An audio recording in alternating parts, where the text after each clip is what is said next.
negotiating. Still, several lawmakers and the public demand to know how the administration will ensure the Afghan prisoners will not retaliate. Are they going to go back to what they were doing before? So somebody should be looking into that too, I guess, so we don't have any more terrorism. U.S. intelligence experts are certain negotiating with terrorists puts more American lives at risk because there's now more incentive to capture U.S. hostages.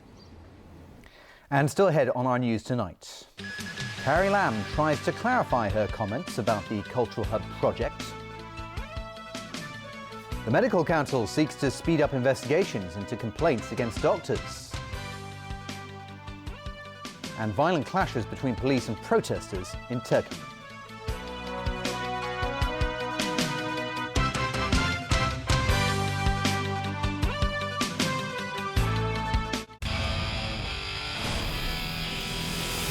Group D, aka the Group of Death, features England, Uruguay, and Italy. Only 2 will come out alive, and you know what that means. The one to watch, England versus Italy. No football fans in Hong Kong want to miss that. Where am I going? I'm leaving to Japan. I'm participating in a summer course held by Nikkei, studying at an established Japanese institution with a long history and good academic reputation. If you want to learn Japanese the right way, come join Nikkei's overseas summer course in Japan. The hottest dragon boat event. Join us at the Sun Life Stanley International Dragon Boat Championships. 2nd of June, 2014, Stanley, Main Beach. Life's brighter with your support. The war is over! This is gonna be fun. Astrid, she's been glaring at me all night. Well, you did try and have her killed. I said I was sorry.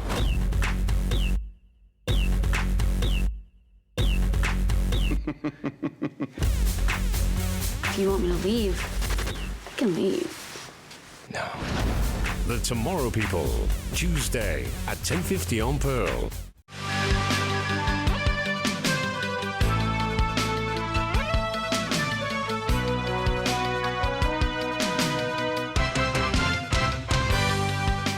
And we're back tonight with more local news. Chief Secretary for Administration Carrie Lam sought to clarify comments today which suggested too much money was being spent on the West Kowloon Cultural District.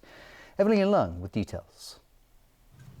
More than $20 billion has been poured into the West Kowloon Cultural District. Originally, the amount was thought to be enough to build all 3 phases of the project. But a few days ago, Chief Secretary for Administration Carrie Lam said it was worth considering whether all 3 phases were necessary. She also said it would be a waste to build the new facilities if the cultural development in Hong Kong is not up to standard. But her comments did not go down so well with some. Anthony Wong, a theatre director, used a football analogy to criticize Lam. If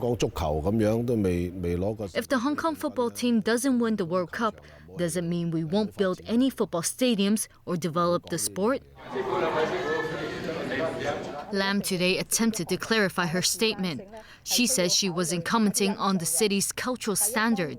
She simply said a number of factors must be taken into consideration while continuing with these projects. Evelyn Lang, TVB News. Singer Peter Chung and his wife, ex-actress Eugenia Lau, waited for 12 inquiry sessions before the medical council arrived at a verdict on the death of their day-old baby 9 years ago. Council member Tse Hung Hing said a review is underway to speed up investigations into complaints about doctors. Stephanie Choi reports. The Medical Council typically spends 2 to 7 years processing complaints and conducting inquiries. Council member Tse Hung Hing, who oversees complaints, admitted this process is too long. He said it can take 2 to 3 years before a complaint is handed over to the Preliminary Investigation Committee. He suggested the council should aim to shorten a complainant's wait for the launch of an inquiry. We are proposing to increase the number of lay assessors and medical assessors. The goal is to shorten the waiting time by half, because we could start an inquiry simultaneously, 2 inquiries at the same time. Then we can shorten the waiting time by half. But he admitted this objective will require the cooperation of council members. If we are going to double the number of inquiries per year, then we are prepared to attend more inquiries every year. Jie said inquiries used to be faster until the council's policy changed following a Court of Appeal ruling that a lengthy inquiry session on a single day might affect the council's judgment. Previously, we have been trying to finish in one single day. Indeed, we have extended the inquiry even after midnight, but we are being criticized.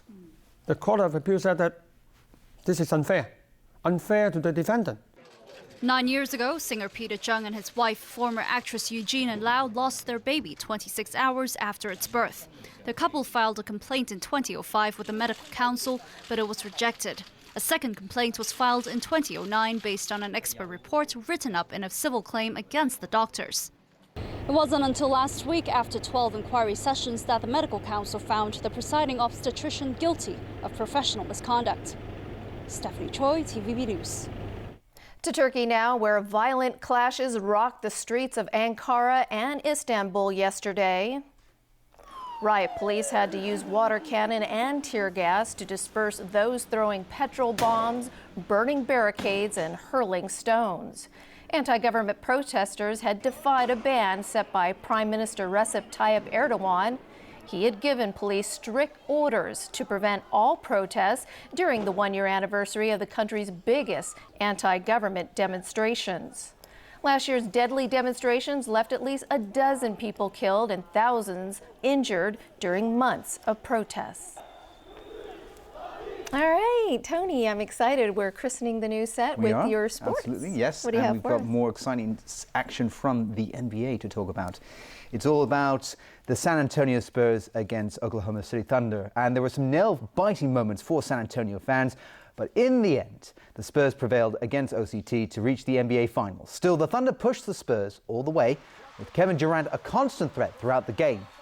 He had 31 points and 14 rebounds for Oklahoma. The game went into overtime after both sides finished with 101 points. Manu Ginobili missed the winning shot at the buzzer. Tim Duncan stepped up for San Antonio, scoring 7 of his 19 points in overtime. The Spurs held on for a 112-107 win and faced the Miami Heat again in the NBA Finals. I think they showed an unbelievable amount of fortitude, if I can compliment my own team, humbly, to have that tough loss, especially the Game 6, and not have a pity party and come back this year and get back to the same position. I think that's fortitude, and I'm really proud of them and even happier for them. Well, let's move on to football now. And Italy suffered a blow ahead of the World Cup this month, losing one of their midfielders because of an injury picked up during a friendly game against Ireland. Also in action last night were the Netherlands and Ghana. Two World Cup qualifiers, Holland and Ghana, went head-to-head last night, hoping to use the match as a solid training exercise before Brazil. Robin van Persie's early goal was enough to win it for the Dutch, who seemed content to sit back and go into cruise control after that. The Netherlands faced defending champions Spain in their Group B opener, a repeat of the final in South Africa 4 years ago. Italy also got some football under their belt, playing against the Republic of Ireland in the British capital. But the Azzurri suffered a serious blow in the 9th minute when key midfielder Riccardo Montolivo was taken off with a suspected broken leg. The match ended in a 0-0 draw. Italy are in Group D, along with England, Uruguay and Costa Rica. Some quick update from the Roland Garros tournament, and another top women's seed crashed out of the French Open as Angelique Kerber of Germany lost to Canada's Eugenie Bouchard. And in the men's draw, it's all hanging in the balance for Andy Murray and Philipp Kohlschreiber, who had their epic 5-set encounter suspended last night because of bad light. The German took the opening set before Murray won sets 2 and 3. It was tied at 7-all in the 5th deciding set before play was stopped. And that's a wrap of our news. Thanks for watching. Good night.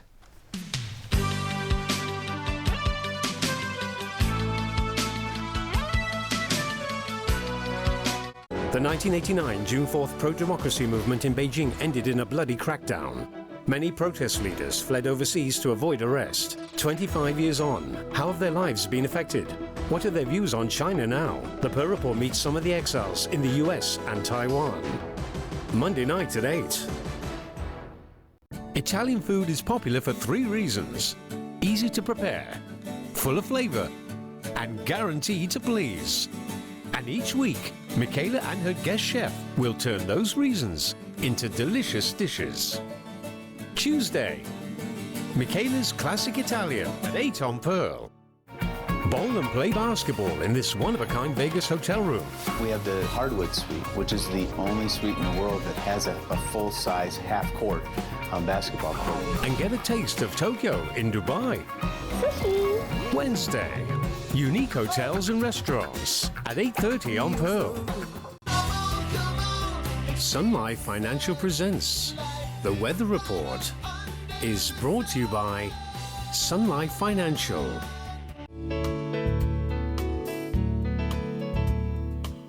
Good evening. It was sunny today. A southwesterly airstream was affecting the coastal areas of Guangdong, bringing fine weather to Hong Kong. Up to 5 p.m., temperatures range from about 28.1 to 33.2 degrees Celsius, and the relative humidity was constantly above 64%.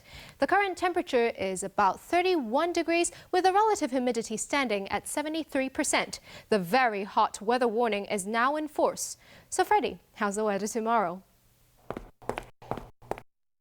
Oh.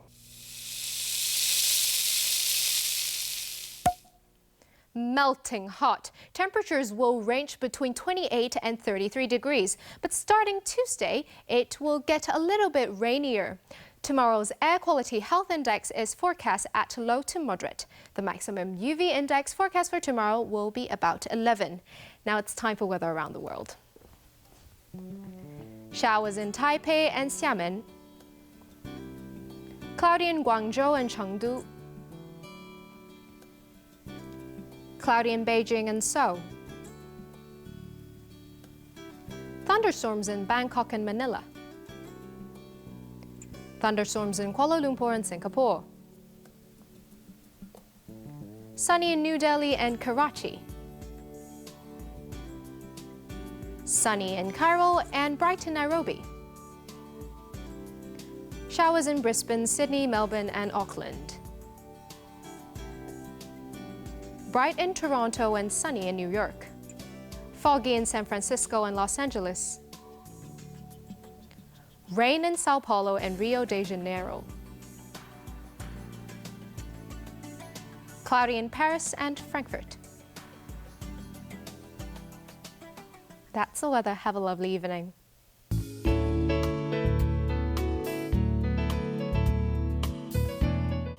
It was brought to you by Sun Life Financial. Life's brighter under the sun. This room, no good. Bad energy. You, starting June 12th, stay up every night in this room for a month. The rowdier, the better. You, stay in your room. Do not leave your room no matter what happens out here. Or you will upset the energy balance and there will be hell to pay. It's now or never. The World Cup on TVB. Can I get the gun?